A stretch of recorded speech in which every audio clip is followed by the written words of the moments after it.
साथियों नमस्कार, स्वागत है आप सभी का आपके अपने YouTube प्लेटफॉर्म पर। सेशन को प्रारंभ करूं, चर्चा परिचर्चा शुरू करूं। आप सभी से अपील है कि एक बार सभी लोग चैनल पर नए होंगे तो सब्सक्राइब जरूर कर दीजिएगा, वीडियो को सभी लोग लाइक कर दीजिएगा।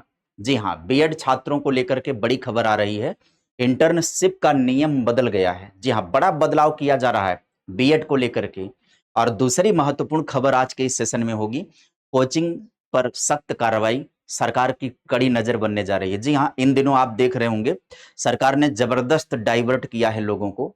यानी कि जो नीट का मामला उछला हुआ था और अन्य पेपर लीक का मामला, लेखपाल वगैरह का मामला जो उछला था, उस पर टीचर्स बोलना शुरू किए थे, कोचिंग क्लासेस वाले बोलना शुरू किए थे कि सरकार ने तुरंत डाइवर्ट कर दिया।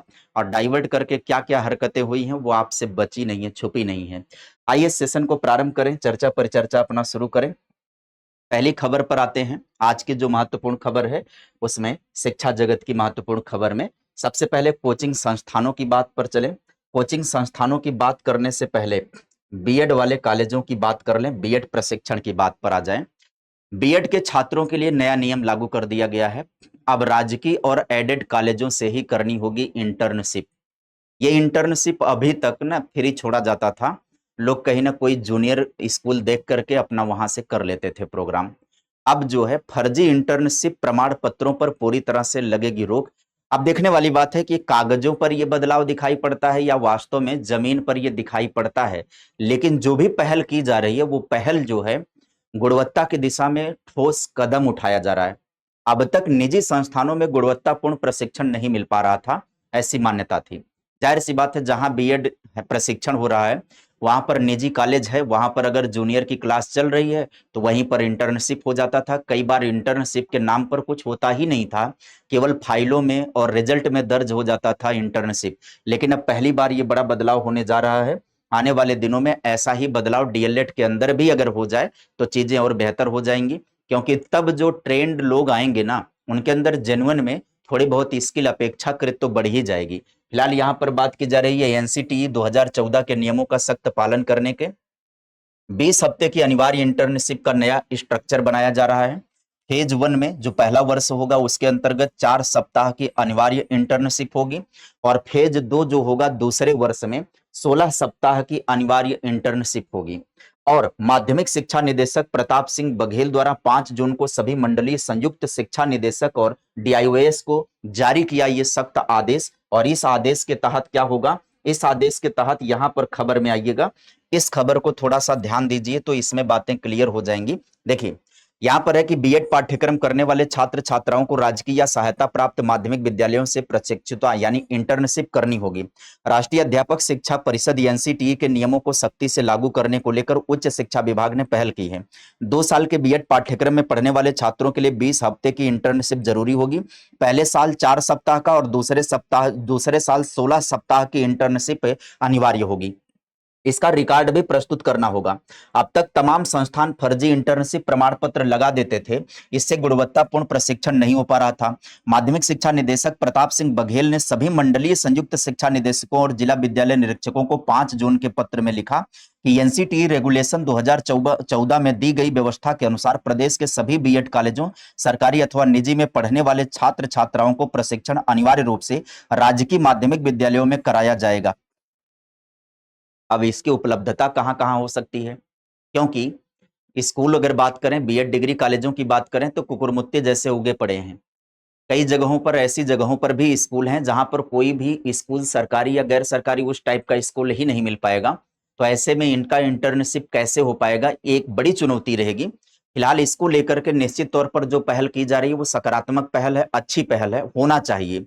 जब ये सरकारी स्कूलों में जाएंगे, राजकीय स्कूलों में जाएंगे या माध्यमिक के स्कूलों में जाएंगे, वहां पर इंटर्नशिप लेने जाएंगे तो अपेक्षाकृत थोड़ी सी तो उसकी तुलना में बात बनेगी ही। फिलहाल यहाँ पर भी बहुत सारे घाक बैठे होंगे जो मुंह फैलाए बैठे होंगे, इनको भी पैसा चाहिए। अगर इनको भी पैसा मिल जाएगा तो चीजें एक तरीके से अगर इस पर लगाम लगाई जाए, कमाई का जरिया ना बन जाए, ये कहीं पर बच्चों के ऊपर उल्टा भार ना बढ़ जाए, इसका पैसे का दबाव ना बच्चों के ऊपर बढ़ जाए, इस मामले में केवल इसका एक नुकसान दिखाई पड़ रहा है। अन्यथा की कंडीशन में यदि ऐसा नियम लागू होता है तो गुणवत्तापूर्ण प्रशिक्षण मिलने की संभावना बनी रहेगी। ऐसी पहल होनी चाहिए।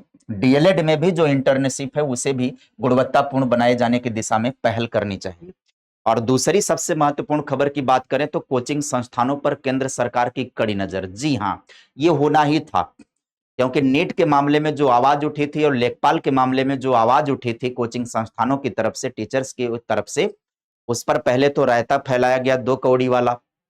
उसके बाद ये होना था। उधर खान सर का विवाद हो गया, रोशन आनंद का विवाद हो गया। उन दोनों के विवाद को लेकर के अब ये मामला पूरी तरह से राष्ट्रीय मामला बन चुका है और इस पर एजेंसियों की नजर अब पड़ गई है। अब इस पर जांच पड़ताल की प्रक्रिया बहुत तेज हो जाएगी। विवाद खान सर का हो या नीट पेपर लीक में हो, कथित तौर पर ये हासिल पाए गए कोचिंग सेंटर जो हैं उनके कुछ अनियमितताओं की बात करेंगे।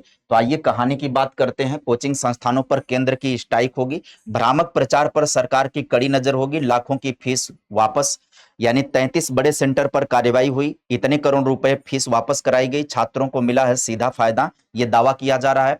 जांच के दायरे में सिविल सर्विसेज से लेकर के नीट जेई तक की सभी कोचिंगें होंगी। शुरुआत सिविल सर्विस की तैयारी कराने वाले संस्थानों से की गई। नीट और जेई के साथ दूसरी परीक्षाओं की तैयारी कराने वाले कोचिंग संस्थानों के भ्रामक प्रचार पर नजर है, यह निधि खरे का कहना है, सचिव उपभोक्ता मंत्रालय। फीस लौटाने की प्रक्रिया बेहद जटिल बताई गई है। कहा गया है कि प्रवेश के बाद फीस वापसी की प्रक्रिया जानबूझकर कठिन बनाई जाती है। अन्य खर्चों के नाम पर फीस का एक बड़ा हिस्सा काट लिया जाता है। यह कोचिंग संस्थानों के द्वारा किया जाता है। जी, यदि कोई विद्यार्थी प्रवेश लेता है कोचिंग में और वो पढ़ाई अपना कंटिन्यू रख रहा है, फिर उसका अचानक से मूड बदल जाता है और वो अपनी फीस वापसी मांगता है, तो इसमें कई संस्थान ऐसे हैं जो अनर्गल का पैसा काट लेते हैं। जो जेन्युइन है भाई, जीएसटी, आपने फीस अगर जमा किया है तो उसका जीएसटी तो कट ही जाता है, वो जो फीस सबमिट होती है। उसके बाद भी और शेष कटौतियां करके एक लंबा मोटा पैसा काट लिया जाता है। उस पर सरकार सख्ती बरत रही है।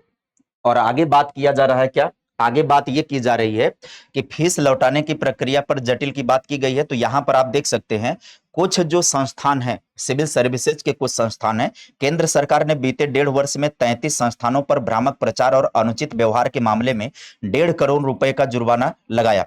इसके अलावा 600 छात्रों को 1.5 करोड़ रुपए से अधिक की फीस वापस कराई गई। केंद्रीय उपभोक्ता संरक्षण प्राधिकरण जो है उसने 2024 में कोचिंग संस्थानों के लिए भ्रामक प्रचार को लेकर के दिशा निर्देश जारी किए। शुरुआत में सीसीपीए ने सिविल सर्विस की तैयारी कराने वाले कोचिंग सेंटर के प्रचार पर लगाम कसनी शुरू करी थी।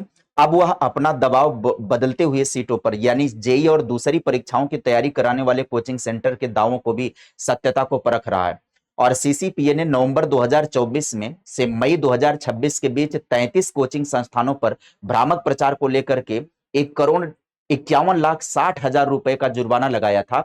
इनमें से कुछ तो ऐसे हैं जिन पर दोबारा से भी जुर्माना लगाया गया है और इनमें से 30 आईएएस और 3 नीट जेई की तैयारी कराने वाले कोचिंग सेंटर शामिल हैं।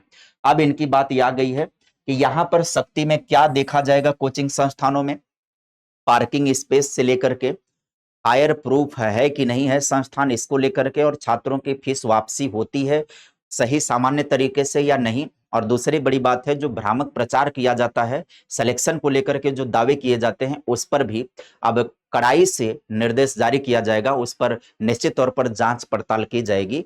तो एक तरीके से निश्चित तौर पर जो माफियागिरी होती है उस पर लगाम लगाने की दिशा में एक कदम भी है। और दूसरी सबसे बड़ी कदम है कि इसका जो समय है वो समय पर केवल सवाल उठेगा कि जिस समय पर यह प्रक्रिया शुरू की जा रही है वो समय खतरनाक है, क्योंकि ये समय ऐसे मोड़ पर है, ये समय ऐसा है कि समय पर सवाल उठेगा कि इससे पहले क्यों नहीं याद आया। तो मामला जाहिर सी बात है, नीट लेखपाल पर हुए बवाल और खान सर की कोचिंग में हुए बवाल से ये शुरू हुआ है और यह भी देखने वाली बात है कि ये कहां तक जाता है ये बवाल। आगे जैसी भी जानकारी आप मिलेगी आप सभी लोगों के लिए वीडियो आती रहेगी। चैनल पर बने रहिएगा, सब्सक्राइब कर लीजिएगा। इस तरीके से इंफॉर्मेटिव सेशन लेकर के मैं आपके इस चैनल पर आते रहता हूं, तो आपको अगर यहाँ पर बने रहेंगे तो आप सभी को खबरें यहीं पर एकमात्र प्लेटफॉर्म पर सभी खबरें मिलती रहेंगी। आज के लिए फिलहाल इतना ही। Bye bye, take care, thank you.